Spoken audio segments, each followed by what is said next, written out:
आपण याच्या अगोदर जे ठरलेलं आहे ना की आपल्याला जो प्रॅक्टिकलचा जो सिलेबस आहे तो आपण मॅक्झिमम या वेमध्ये म्हणजे युट्यूबद्वारेच करणार आहोत. ठीक आहे, मी माझ्याकडून पूर्णपणे प्रयत्न करतो की तुम्हाला ना मॅक्झिमम प्रॅक्टिकल कशी परफॉर्म करता येतील हे समजवलं जाईल. ठीक आहे, आज मला वाटतं की आपण आपल्या प्रॅक्टिकल नंबर 10 ला आलेलो आहोत, ज्याचं नाव आहे to use Pelton wheel test trick to determine overall efficiency. ठीक आहे, आपल्याला काय करायचं तर या पेल्टन व्हील टेस्ट ट्रिकचा यूज करायचा आणि याच्यासाठी ना आपण ओव्हरऑल इफिशियन्सी आपल्याला डिटरमाइन करायचं का फाइंड आउट करायचं. ठीक आहे, त्याच्या अगोदर आपल्याला एक गोष्ट माहिती पाहिजे काय, what is the exact definition of overall efficiency. ठीक आहे, मग आपण त्यासाठी काय करूया माहिती आहे का, आपण थ्री लेक्चरला बघितलं की इफिशियन्सी ऑफ पेल्टन व्हील किती आहे. तर efficiency of a Pelton wheel is the overall efficiency of a Pelton wheel. It is the ratio of shaft power divided by water power. म्हणजे काय, त्याचा इनपुट जो आहे ना, हा इनपुट आहे तो वॉटर पॉवर असतो. म्हणजे पाण्याची जी शक्ती आहे ना ते असतं त्याचे इनपुट आणि आउटपुट काय आहे तर वॉटर पॉवर, शाफ्ट पॉवर आपल्याला आउटपुट घ्यायचं. ठीक आहे, आता इनपुटसाठी आपल्याला माहिती आहे आपण चौथा चॅप्टर आहे ना फ्लो थ्रू पाईप्स, त्यामध्ये आपण एक इक्वेशन फाइंड आउट केलेलं आहे की power transmission through pipe is equal to rho Q G H. तर त्यालाच आपण म्हणलेलं आहोत W Q into H, W into Q into H. बरोबर आहे का. मग आपल्या सगळ्यांना माहिती आहे, लक्षात आहे काय, आपल्या इथं ना ते एक टेस्ट्रिक आहे, त्या टेस्ट्रिकचं नाव आहे पेल्टन व्हील टेस्ट्रिक. लक्षात आहे काय, पेल्टन व्हील टर्बाईन जे ऍक्च्युअल टर्बाईन आहे की ऍक्च्युअली जे वर्किंग मध्ये टर्बाईन असतात ना, पेल्टन व्हील टर्बाईन असतात ना, सेम त्या टाईप मध्येच टर्बाईन ना मी इथे कनेक्ट केलेलं आहे. समजतं का, आणि त्याची आपल्याला आता इफिशियन्सी काढायची, ओव्हरऑल इफिशियन्सी. म्हणून मला माहिती आहे की आपल्याला W into Q into H पाहिजे. बरोबर आहे का. मग डब्ल्यू इज इक्वल टू मी वापरण्यासाठी किंवा पेल्टन व्हील रन करण्यासाठी मी पाण्याचा वापर करतोय आणि पाण्याचा वापर करतोय याचाच अर्थ डब्ल्यू असणार आहे 9810. ठीक आहे, त्यानंतर सेकंड टर्म माहिती आहे क्यू. लक्षात, सेकंड टर्म माहिती कोणती आहे Q. Q find out, Q म्हणजे डिस्चार्ज फाइंड आउट करण्यासाठी या ठिकाणी एक छोटासा वेंच्युरीमीटर लावलेला आहे.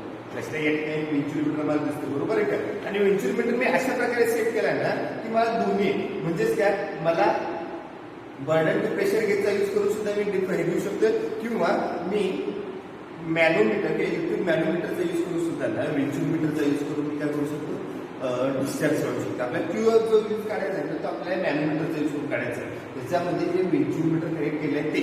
ठीक आहे, ऍक्च्युअली प्रेशर जास्त असल्यामुळे ते आतमध्ये आहे ते आपल्याला दिसत नाही, पण ऍक्च्युअली आतमध्ये ना ते वेंच्युरीमीटर आहे. ठीक आहे, एच काढण्यासाठी ना मी त्या ठिकाणी एक बर्डन टू प्रेशर गेज लावलेलं आहे, त्या ठिकाणी आपल्याला डायरेक्टली प्रेशर मिळेल. ठीक आहे, मिळणार आहे ते डायरेक्टली प्रेशर आहे, त्या प्रेशरला आपण प्रेशर हेड मध्ये कन्वर्ट करायचं. ठीक आहे, हा झाला आपलं water power W into Q into H. ठीक आहे, आणि शाफ्ट पॉवर करण्यासाठी काय आहे, शाफ्ट पॉवर म्हणजे काय, आउटपुट आपल्याला त्याच्यापासून किती मिळालेलं आहे हे आपल्याला शोधायचं. ठीक आहे, मग शाफ्ट पॉवरच्या ऐवजी मी काय करतो माहिती आहे का, मी ब्रेकिंग पॉवर करतो. लक्षात, मी काय करणार आहे ब्रेकिंग पॉवर. आणि ब्रेकिंग पॉवर काढण्यासाठी मला या ठिकाणी एक रोप ब्रेक डायनॉमीटर दिसतो. लक्षात आहे, एका दिवशी मला रोप ब्रेक डायनॉमीटर. डायनॉमीटर म्हणजे काय असतं लक्षात आहे काय, थिअरी ऑफ मोशन मध्ये थोडंसं तुम्हाला त्याचा आयडिया त्याचं चॅप्टर झालेलं असेल. Dynamometer is also one type of brake, पण किती ब्रेकिंग पॉवर आहे किंवा ब्रेक किती लावल्यानंतर स्पीड किती न कमी येतं हे शोधून काढण्यासाठी ना, ज्याच्यामध्ये टेंडन्सी का हे शोधून काढण्याची अटॅचमेंट ज्याला असते ना त्याला आपण डायनॉमीटर असं म्हणतो. Dynamometer is also one type of brake. ठीक आहे, फक्त त्याच्यामध्ये ना पॉवर आहे ते आपल्याला शोधून काढायला लागतं, शोधून काढू शकतो. ठीक आहे, आता या केसमध्ये थोडंसं लक्ष आहे, थोडीशी मशीनची माहिती सांगतो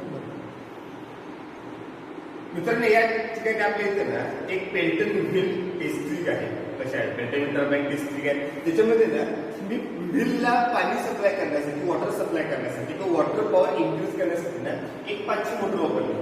याची सपोज जर बघितलं ना तर या ठिकाणी 5 HP कॅपॅसिटी असणारी मोटर आहे. ठीक आहे, त्या ठिकाणी ते बॉल आहे का, आणि ज्यावेळी मला गरज असेल त्याच मी ते त्या पेल्टन व्हील मध्ये मी पाणी देतोय, तो पण मी पाणी काय करणार येतं स्टॉप करणार. ठीक आहे, ज्यावेळी पाणी येतोय ना त्यावेळी pen as a penstock म्हणून ही पाईप वापरणार.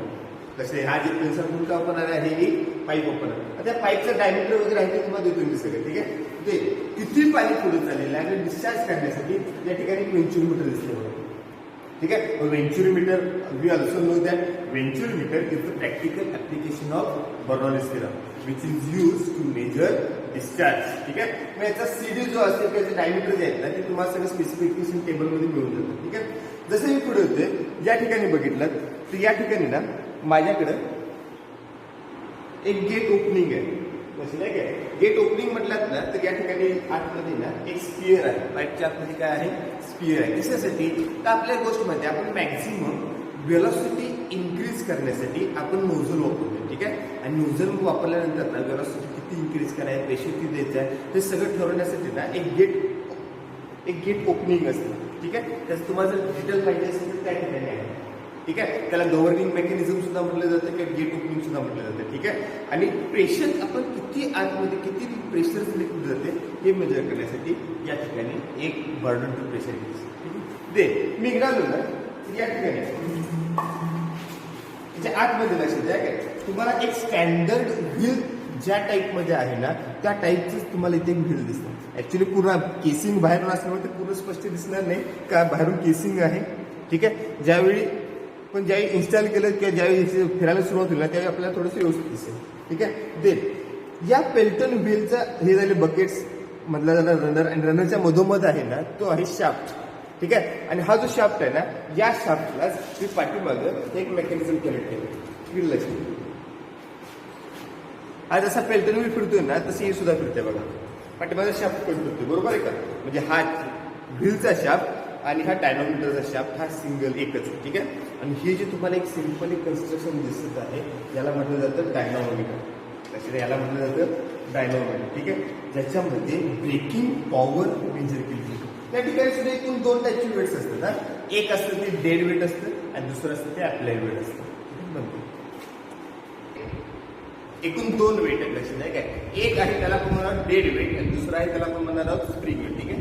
या ठिकाणी एक वेट आहे ना या वेटला तुम्ही म्हणा डेड वेट आणि दुसरा वेट आहे ना त्याला म्हणा तुम्ही स्प्रिंग वेट. ठीक आहे. आणि वेट अप्लाय केल्यानंतर म्हणजेच ब्रेक अप्लाय केल्यानंतर या टर्बाईनच्या स्पीडमध्ये किती फरक पडलेला आहे हे फाइंड आउट करण्यासाठी या ठिकाणी माझ्याकडे एक टॅकोमीटर लक्षात आहे काय. या टॅकोमीटरचा मी यूज करतोय आणि किती ब्रेक अप्लाय केल्यानंतर कितीचा इफेक्ट झालेला आहे हे मी शोधून काढला. ठीक आहे. आता या ठिकाणी लक्षात आहे काय मला वाटतं तुमच्या पेज नंबर 72 आणि 73 वर आपल्याला काहीतरी त्यांनी मदत करण्यासाठी एक ऑब्झर्वेशन टेबल कॅल्क्युलेशन दिलं लक्षात आहे. त्या ठिकाणी पहिला पण सिरियल नंबर सोडून द्या. ठीक आहे. गेट ओपनिंग मध्ये त्यांनी सांगितलं 1/4 हाफ 3/4 आणि फुल. याचा अर्थ ना ही जी गेट्स आहेत या गेटचा यूज करायचं आहे आणि किती गेट अप्लाय केल्यानंतर किती गेट ओपन केल्यानंतर आपल्याला किती इफेक्ट झालेला आहे शोधून काढायचं. ठीक आहे. त्यानंतर प्रेशर गेट विचारलं. आता मी जसं गेट ओपनिंग करतोय ना तसं या प्रेशरच्या या बर्डन्स टू प्रेशर गेजमध्ये ना काहीतरी मला प्रेशर हेड दाखवेल. ऍक्च्युली मला दाखवणार ते प्रेशर केजी पर सेंटीमीटर स्क्वेअर मध्ये. ठीक आहे. हे केजी पर सेंटीमीटर स्क्वेअर मध्ये घेऊन नेक्स्ट कॉलम मध्ये मला ते एच म्हणजे प्रेशर हेड मध्ये कन्वर्ट करायचं. ठीक आहे. त्याच्यानंतर त्यांनी डिस्चार्ज करण्यासाठी मॅनोमीटर रिडिंग विचारलं. ठीक आहे. या ठिकाणी एकूण 2 मॅनोमीटर्स आहेत. एक लिंब आहे ते लेफ्ट लिंब घ्या, दुसरं लिंब आहे ते राईट लिंब घ्या आणि या ठिकाणी मर्क्युरी लेवलचं तुम्हाला दिसते. ठीक आहे. फक्त एक काळजी घ्या ज्यावेळी तुम्ही ऑपरेट करणार आहात ना त्यावेळी मर्क्युरी बाहेर पडणार नाही अशी काळजी घ्या. ठीक आहे. त्यावेळी आपण हे घ्यायचं आहे. त्यानंतर त्यांनी सांगितलेले आहेत लोड अप्लाइड ऑन टर्बाईन.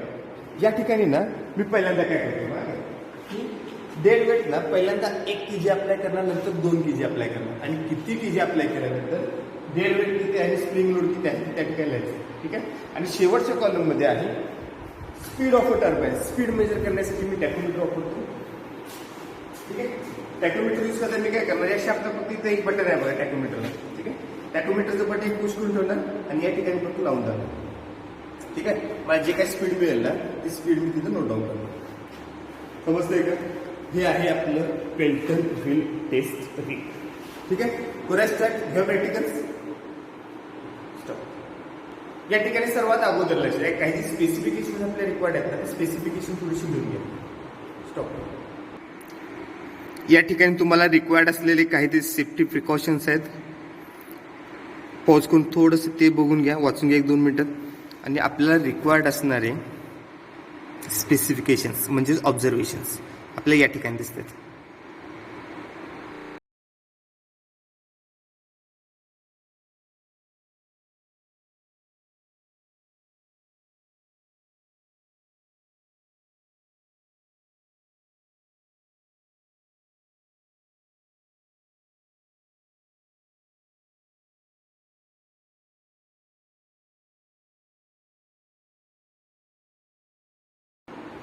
आता आपण प्रॅक्टिकलला सुरू करणार आहोत. त्यांनी काय काय सांगितलं बघा, प्रत्येक गेट ओपनिंगचं ना आपल्या एकूण 4 रिडिंग विचारलं. ठीक आहे, त्याऐवजी आपण 3 घेणार आहोत. पहिलं रिडिंग असणार आहे नो लोड कंडिशनचं, म्हणजेच काय डेड वेट आणि हे दोन्ही 0-0 असतील. ठीक आहे, दुसरं असणार आहे ते 1 kg लोड अप्लाय केल्यानंतर आणि तिसरं रिडिंग असल्यानंतर 2 kg केल्यानंतर. ठीक आहे, आता पूर्णपणे मी ना पहिल्या सुरुवातीला तो ओपन ठेवलेला आहे का, म्हणजेच काय तर तो जो गेट ओपनिंग आहे ना तो पूर्णपणे ओपन आहे आणि मी मोटर सुरू करते लक्षात. बरं, थोडासा आवाज आता मोटरचा जास्त आहे त्यामुळे व्यवस्थित करा सारखा. पाणी चालेलच नाही, ठीक आहे, त्या पाणी आवाज लागायला सुरुवात होते.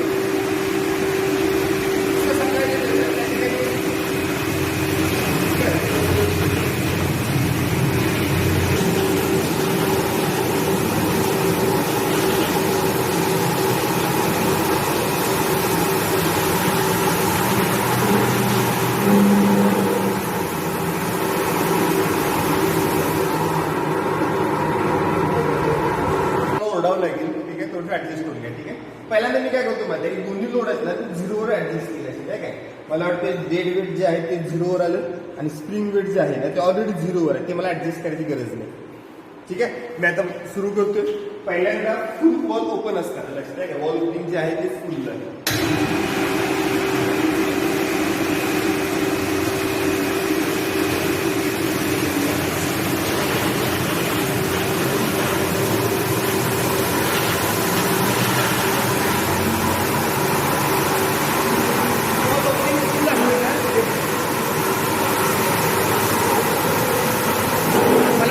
मिळते 1.5 kg/cm². लक्षात आहे का, 1.5 kg/cm².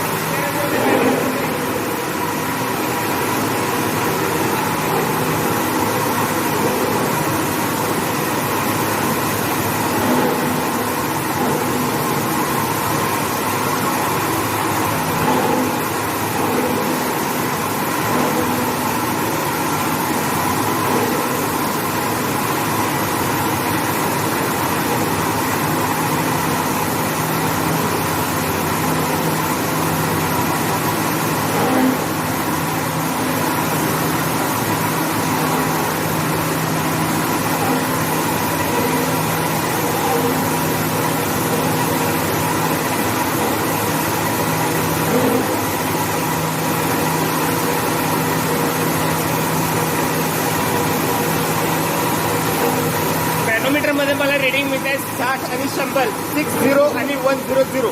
ठीक आहे, तर आता मी नो लोड कंडिशनला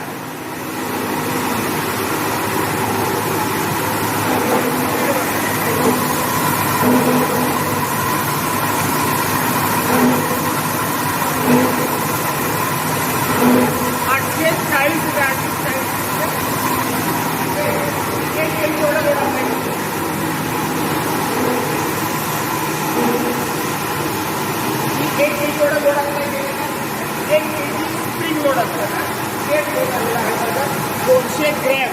कसं आहे 200 ग्रॅम.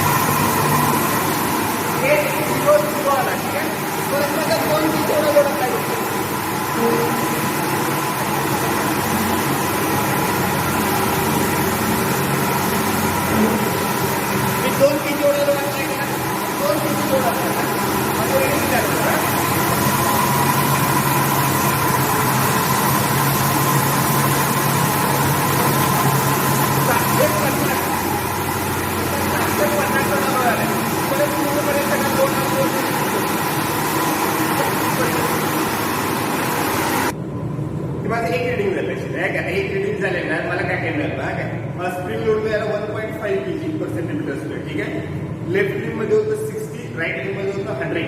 ठीक आहे, त्यानंतर डेड वेट सुरुवातीच्या रिडिंगला मी 0-0 घेतलं. 0-0 असताना मला स्पीड मिळालं 800 RPM. ठीक आहे, ज्यावेळी मी 1 kg एवढा स्प्रिंग लोड अप्लाय केला त्यावेळी डेड लोड मला 200 ग्रॅम मिळाला. ठीक आहे, आणि त्यावेळी त्याचं स्पीड होतं 800 RPM. ठीक आहे. आणि ज्यावेळी मी 2 kg एवढा लोड अप्लाय केला तेव्हा डेड लोड जो आहे तो 0.3 मिळाला, म्हणजेच काय 300 ग्रॅम मिळाला आणि मला स्पीड मिळालं 745 RPM. ठीक आहे. आपण दुसरं रीडिंग घ्या, म्हणजेच काय आपण ना 3/4 जो गेट ओपनिंग आहे ते हाफ गेट ओपनिंग सुरू करूया.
ज्यावेळी मी 2 kg एवढा लोड अप्लाय केला दिसते ना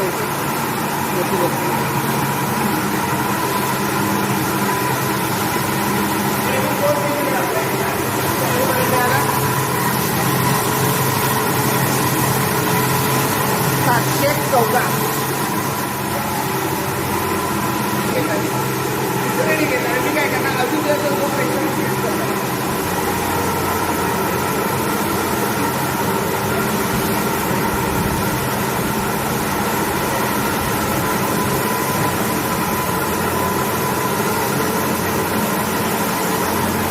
घेतलेला आहे मी 1.8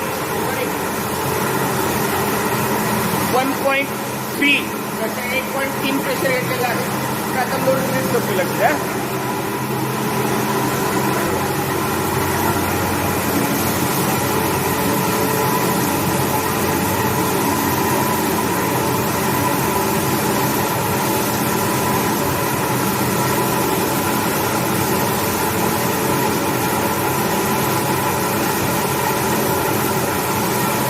35 आणि 115 आहे. अच्छा 35 आणि 115. ठीक आहे.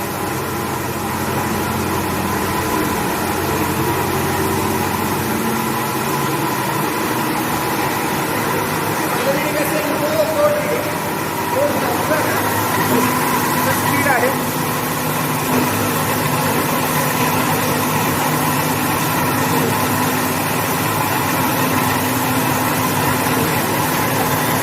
$850.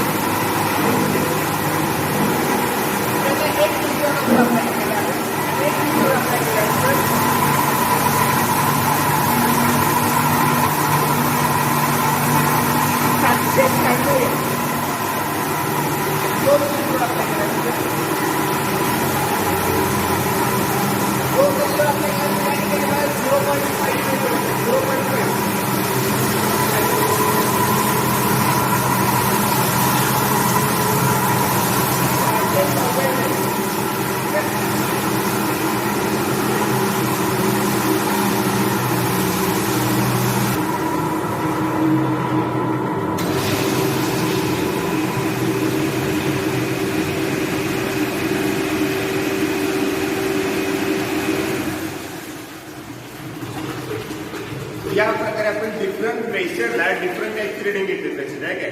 आणि याच्या पुढचा जो कॅल्क्युलेशनचा पार्ट आहे ना तो आपण नंतर बघू. ठीक आहे.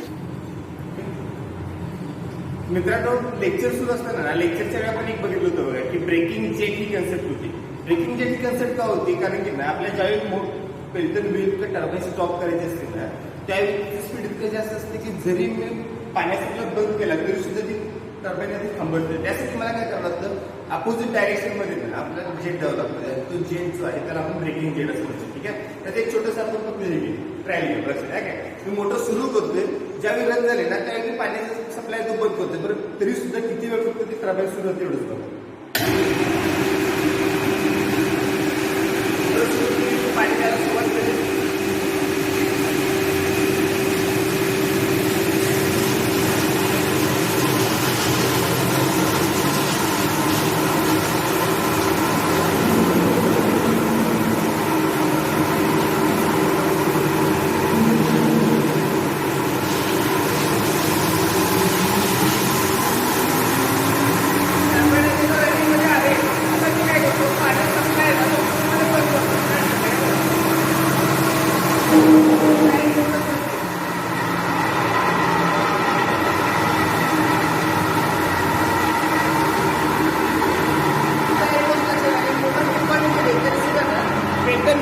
थांबायला पाहिजे होतं, थांबलेलं नाहीच आहे. त्या आजूशिवाय तर रनच आहे, त्या आजूशिवाय फिरतेच.